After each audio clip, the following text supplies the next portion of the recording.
You know, very often we find ourselves getting involved in things driven by a sense of symptom. Something is a little dissonant. We don't know why. In fact, some of the friends may be with us right now in this presentation because they felt some symptoms that life right now for them doesn't feel like it's the life of their dreams. It's less likely true for the person who's in the go-for-it mode, who believes that they're on the right track, and they just need some fine-tuning, some tips and techniques that allow them to get a little better at what they're doing right now. Boy, there's a good chance that those are the people that go take part in a one-part workshop or a seminar, and they go back and they say, it might tweak me a little bit. But this conversation is more likely happening with people who are in the doldrums. Some people around them are saying, good job, congratulations, I wish I was where you are. And they're saying, I wish I wasn't where I am. But they there. can't say that because they don't know the alternative. And stuck in the doldrums is a lousy place to park. It's terrible. So here are the options.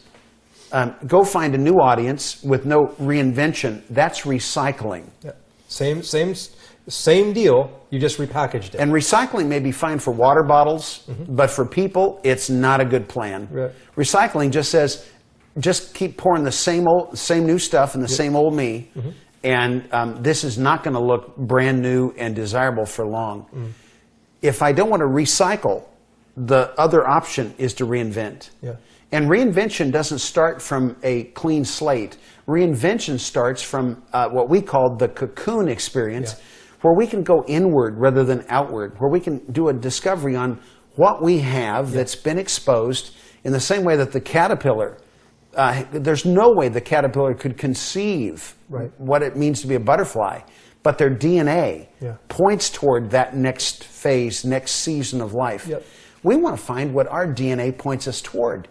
And the God who allows little wiggly, ground-crawling insects to become incredible works of art on wing is the God who had even more in mind for us. And Noah, I've watched it in the last 20 years of your life.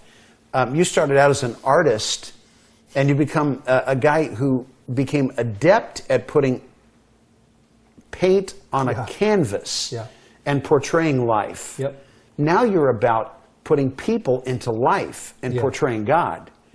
And you can still do the art on the canvas, but you're doing art in the living canvas of the lives of real people who are even more magnificent masterpieces than the great fine art that you produce on a canvas. And God's allowed you to discover that the only thing better than creating art is to working with people who are God's created art. And becoming the gallery master who can help to frame and position pieces that would have sold at a discount in a garage sale left to themselves. But by God's design and magnificence, they deserve spots in the Louvre next to the Mona Lisa. And if you had to grab one or the other as most important in a fire, you'd leave Mona Lisa on the wall and grab the person who was God's masterpiece.